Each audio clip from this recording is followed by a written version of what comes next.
N ممکن ہے کہ وہ یہ کہے کہ آفینسو آپریشنز تو ہم نے ختم کر دی، اب ڈیفینسو آپریشن ہمارے جاری رہیں۔ نہیں، یہ وہ جب واپس آیا تھا تو عبرانی زبان میں جو گفتگو اس نے کی تھی تو اس نے تو آن ریکارڈ کہہ دیا تھا کہ یہ معاہدہ میں نے کیا ہی نہیں، میں نے کیا ہی نہیں، اور دو ریاستی میں نے حل مجھے فلسطین کی ہاں، اور اسٹیٹ جو کو تو مجھے ہم آپ نے تسلیم نہیں کر مینڈیٹ سکتے۔ دیا تھا وہ جاری رہے گا۔ کیا مینڈیٹ تھا؟ یہ لوگ تو چاہتے ہیں کہ جی میں یہ تقابلی جائزہ، میں یہ کرنا نہیں چاہیے لیکن تقابلی جائزہ جس طرح وہ کر کے آئے اور اپنے عوام کو رام کرنے کی کوشش کی، پاکستان میں بھی ایسا ہوا، یہ دیگر مسلم ممالک میں بھی ایسا ہوا تھا۔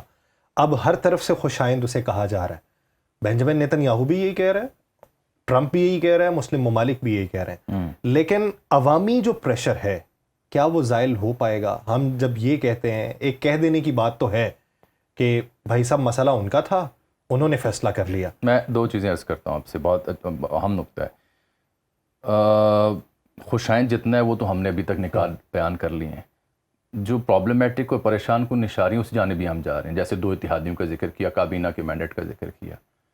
یہ اسی بات کو ذہن میں رکھتے ہوئے جو ان کا صدر ہے وہ اسحاق ہرزوگ، اس نے پچھلے دنوں اسرائیل کا ایک ریڈیو ہے وہاں پہ انٹرویو دیا تھا۔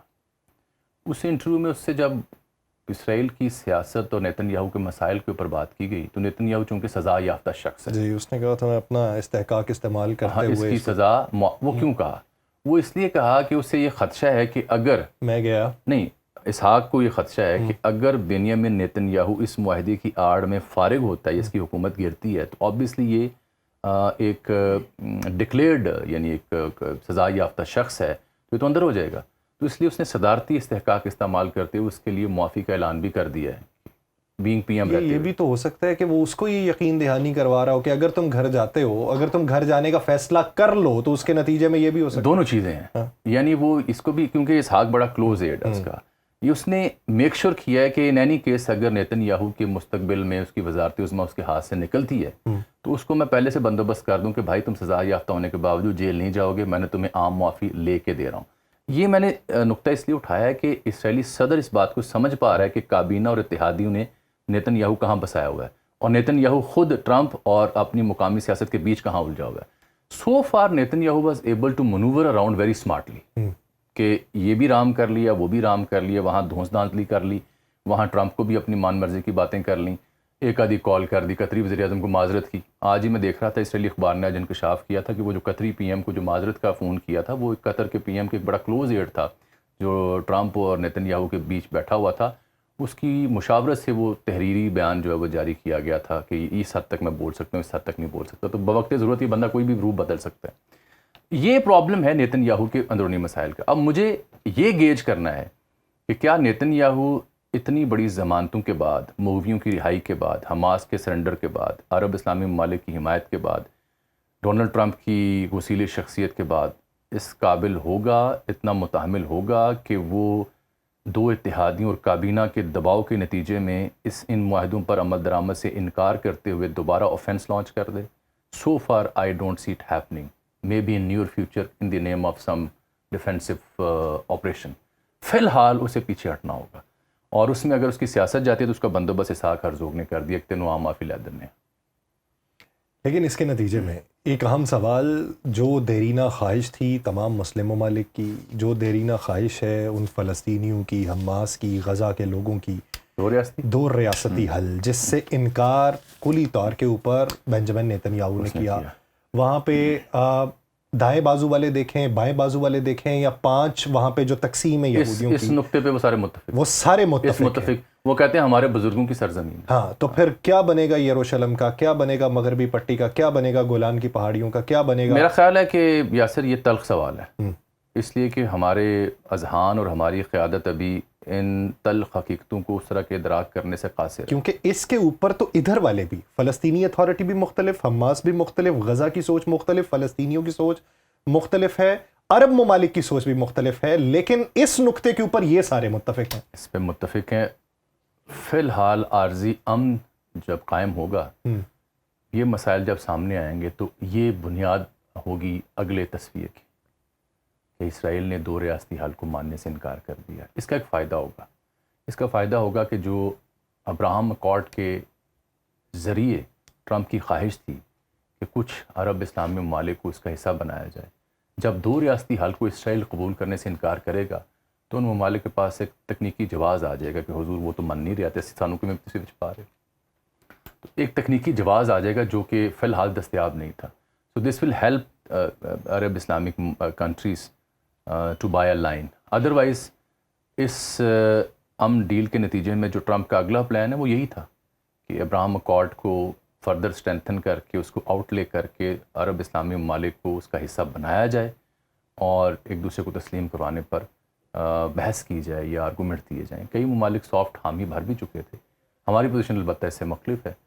اصل مسئلہ یہ ہوگا کہ جب یہ انخلا ہوتا ہے تو جب آپ نے ٹرانزیشنل فورس بھیجنی ہے اس میں کون کون سے ممالک ہوں گے, اور اگر وہ ٹرانزیشنل فورس وہاں جاتی ہے اور تب اسرائیل کے ساتھ کوئی جھڑپ ہوتی ہے تو اس کا مطلب کیا ہوگا؟ اس کا مطلب تو یہی ہوگا کہ امید کی جا سکتی ہے 20,000 انڈونیشین جائیں گے. انڈونیشیا کے صدر نے تو اعلان کیا ہوا نا.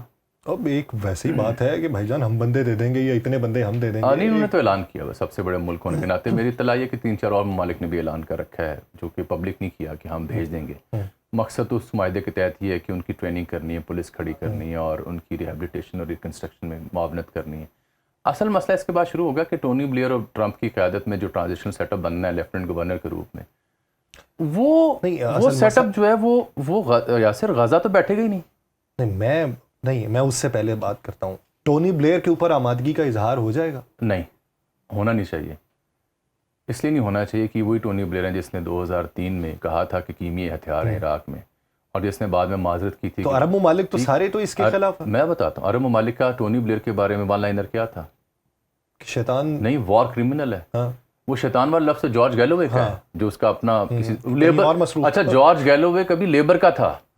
وہ کہہ رہا ہے کہ لگتا ہے شیطان کہیں اور مصروف تھا اس لیے آپ کو ٹونی بلیئر یاد آیا. یعنی یہ پرسیپشن اس کی اپنے یہاں ہے. جارج گیلوے سے لے کے وہ 2-4 اور جو ان کے ہیومن رائٹ ایکٹیوسٹ ہیں برطانیہ میں, وہ جو لارڈ ہے دوسرا, اس کا نام میرے ذہن سے نکل گیا, اس نے بھی ایسی گفتگو کی. عرب ممالک نے تو ٹونی بلیئر کے بارے میں اسٹیٹڈ پوزیشن جو رکھی ہوئی تھی وہ یہ تھی کہ یہ وار کرمنل ہے, اور اس وار کرمنل کو آپ نے لیفٹنٹ گورنر یا اس کے منصوبے کو لے کر کے آپ, اچھا وہ بیٹھے گا بھی نہیں غزہ میں, اس کا سیٹ اپ ایجپٹ میں یا کہیں اور آس پاس کسی ملک میں رکھیں گے, اوور سائٹ ہوگی ٹرمپ کی.